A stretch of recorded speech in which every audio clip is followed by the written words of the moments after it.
6 अगस्त 1945 अनोला गे नामक अमेरिकी bomber plane Japan के एयर स्पेस में ऊंची उड़ान भर रहा था। इस प्लेन का नाम B-29 बॉम्बर था, जो कि 4 प्रोपेलर वाला विमान था। यह विमान पश्चिमी प्रशांत महासागर में स्थित टीनियन द्वीप से जापान के हिरोशिमा शहर के लिए उड़ान भरता है। इस प्लेन में लिटिल बॉय नामक यूरेनियम 235 परमाणु बम था। लिटिल बॉय मानव जाति पर प्रयोग किया गया पहला परमाणु हथियार था। हालांकि हिरोशिमा परमाणु हमले के भयानक परिणामों को देखने के बाद वैज्ञानिक रॉबर्ट ओपनहाइमर को परमाणु बम के आविष्कार पर पछतावा हुआ। परमाणु बम के जनक कहे जाने वाले वैज्ञानिक रॉबर्ट ओपनहाइमर का जन्म 22 अप्रैल 1904 को हुआ था। लेकिन इसी के विपरीत ओपनहाइमर ने अपने जीवन के अंतिम वर्षों में परमाणु हथियारों के उत्पादन और विकास को रोकने के लिए संघर्ष किया और संघर्ष करते हुए 1967 में 62 वर्ष की उम्र में उनकी मृत्यु हो गई। इस प्रकार टंगस्टन कार्बाइड डिस्क पर रखे गए 4 पोलोनियम इनिशिएटर से न्यूक्लियर रिएक्शन को शुरू करने के लिए यूरेनियम के खोखले प्रोजेक्टाइल को 300 मीटर प्रति सेकंड की स्पीड से दागा जाता है। हम वीडियो में आगे सिंपल एनिमेशन की मदद से समझेंगे कि न्यूक्लियर फिजन रिएक्शन कैसे काम करता है। तो वीडियो को बिना स्किप किए हमारे साथ बने रहिए।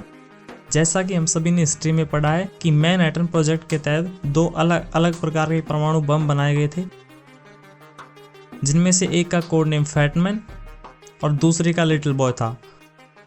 फैटमैन परमाणु बम एक बड़ा और भारी प्लूटोनियम बम था, जैसा कि एनिमेशन में दिखाया गया है, जबकि लिटिल बॉय फैटमैन की तुलना में वजन में हल्का और आकार में छोटा था। लिटिल बॉय का वर्किंग डिज़ाइन बंदूक की ट्रिगर मैकेनिज्म पर आधारित था।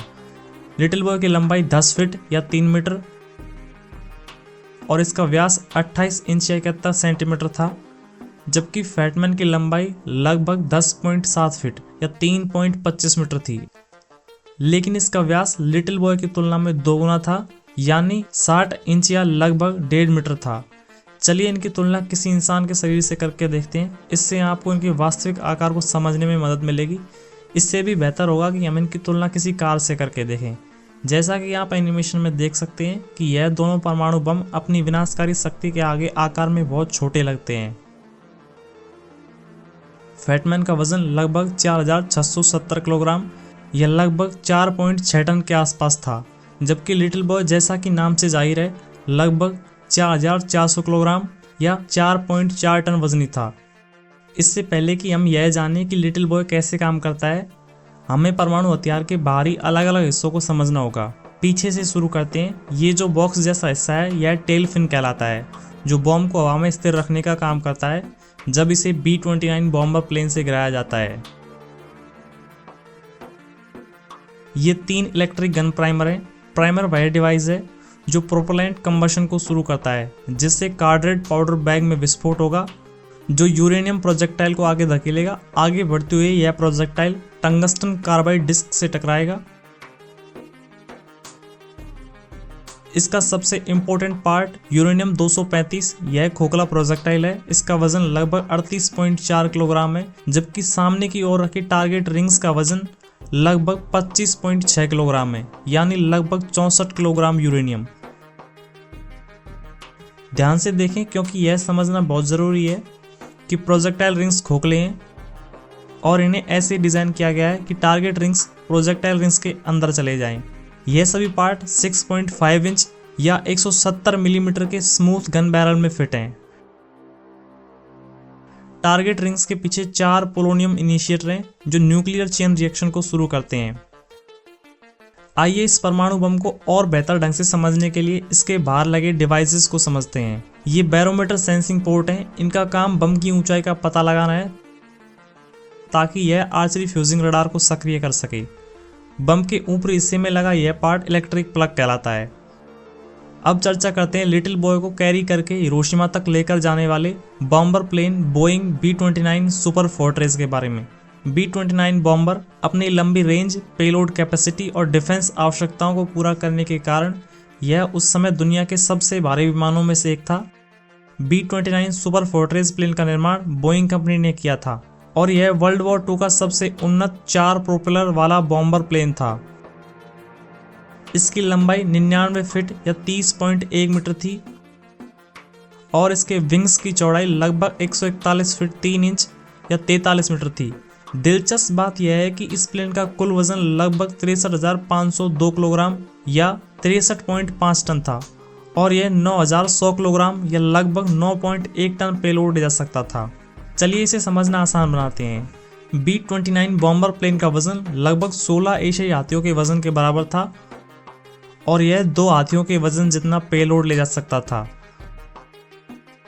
बॉम्ब को नीचे गिराने के लिए प्लेन के नीचे स्थित ये दरवाजे इस तरह से खुल सकते थे, जो हम एनिमेशन में देख सकते हैं। जैसा कि मैंने अभी कहा कि यह प्लेन उस समय के शक्तिशाली विमानों में से एक था। इस प्लेन के ऊपर इंस्टॉल या 12.5 कैलिबर मशीन गन अपने एक्सिस पर 360 डिग्री रोटेट कर सकती है। इस प्लेन में कुल 5 मशीन गन इंस्टॉल हैं, 2 ऊपर 2 नीचे। इन चारों मशीन गन को रिमोटली कंट्रोल किया जा सकता है और एक मशीन गन प्लेन के पीछे की ओर है, जिसे इस कैबिन में बैठा ऑपरेटर कंट्रोल करता है। अब हम स्टेप बाय स्टेप समझेंगे कि लिटिल बॉय कैसे काम करता है। स्टेप नंबर 1, सबसे पहले लिटिल बॉय पर लगे इन 3 आर्मिंग प्लग को एक के बाद एक करके खींचा जाता है और बम को गिराने के लिए दरवाजे खुलने लगते हैं, जैसा कि एनिमेशन में दिखाया गया है। स्टेप नंबर 2, प्लेन के दरवाजे खुलते हैं और बम गुरुत्वाकर्षण के कारण तेजी से नीचे की ओर गिरने लगता है। फिर इस 24 वोल्ट की बैटरी से करंट इस बॉक्स के पास जाता है और टाइमर चालू हो जाता है। 15 सेकंड के बाद बम प्लेन से लगभग 3600 फीट या 1100 मीटर नीचे आ जाता है। स्टेप नंबर 3, बैरोमीटर लगभग 580 मीटर या 1900 फीट की निश्चित ऊंचाई का पता लगाता है, क्योंकि इस बम को जमीन से ऊपर हवा में फटने के लिए डिजाइन किया गया था। इसलिए इंजीनियरों ने एक सर्किट बनाया जो बम के आगे लगे इन आर्चरी फ्यूजिंग रडार को सक्रिय करता है। बैरोमीटर का काम यह सुनिश्चित करना होता है कि कहीं बाहरी रडार बम को बहुत जल्दी ब्लास्ट न कर दें। स्टेप नंबर 4, निश्चित ऊंचाई का सटीक पता लगाने के लिए कई आर्चरी फ्यूजिंग रडार का उपयोग किया गया। इस प्रक्रिया में रेडियो तरंगों के परावर्तन और वापसी के समय के आधार पर लिटिल बॉय और जमीन के बीच की दूरी का पता लगाया गया। सही ऊंचाई का पता चलने पर फायरिंग स्विच सक्रिय हो जाता है। स्टेप नंबर 5, और बम के पिछले हिस्से में लगे इन 3 गन प्राइमर को इग्नाइट करता है। स्टेप नंबर 6, जिससे इन पाउडर बैग में विस्फोट होता है, जिनमें से प्रत्येक में 0.9 किलोग्राम कार्बाइड भरा हुआ है। स्टेप नंबर 7, जो यूरेनियम के खोखले प्रोजेक्टाइल को गन बैरल की दूसरी दिशा की ओर 300 मीटर प्रति सेकंड की स्पीड से धकेलता है। Step number 8, uranium projectile tungsten carbide disc पर रखे गए इन 4 पोलोनियम इनिशिएटर से जाकर टकराता है और परमाणु अभिक्रिया शुरू हो जाती है। स्टेप नंबर 9, और इसी से शुरुआत होती है न्यूक्लियर फिजन की, जिससे बड़े परमाणुओं के न्यूक्लियस छोटे हल्के न्यूक्लियस में टूटते हैं। इसके परिणाम स्वरूप कुछ ऊर्जा और न्यूट्रॉन्स का जन्म होता है, जो चेन रिएक्शन को शुरू करते हैं। आइए इसे एनिमेशन की मदद से समझते हैं। न्यूट्रॉन न्यूक्लियस से टकराता है और एब्जॉर्ब हो जाता है, और इसी एब्जॉर्ब न्यूट्रॉन के कारण न्यूक्लियस टूटता है। न्यूक्लियस के टूटने के कारण 2 या 3 न्यूट्रॉन का जन्म होता है, जिससे एक चेन रिएक्शन शुरू हो जाता है, या यूं कहें कि आंखों को अंधा करने वाला एक जोरदार विस्फोट होता है। विस्फोट के प्रभाव को और बेहतर ढंग से समझने के लिए विस्फोट एरिया के रेडियस को कई भागों में बांटा जा सकता है।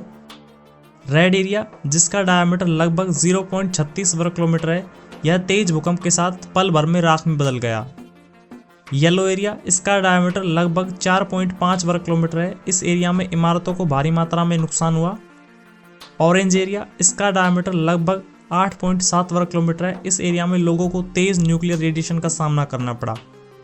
प्रकाश की गति से एक तेज विस्फोट हुआ, जिससे 11 वर्ग किलोमीटर एरिया के दायरे में आने वाले लोगों को तेज आग, न्यूक्लियर रेडिएशन और भारी विनाश का सामना करना पड़ा। इसी तरह के नॉलेजफुल 3D एनिमेशन वीडियो देखने के लिए हमारे चैनल को सब्सक्राइब करके हमें सपोर्ट करें।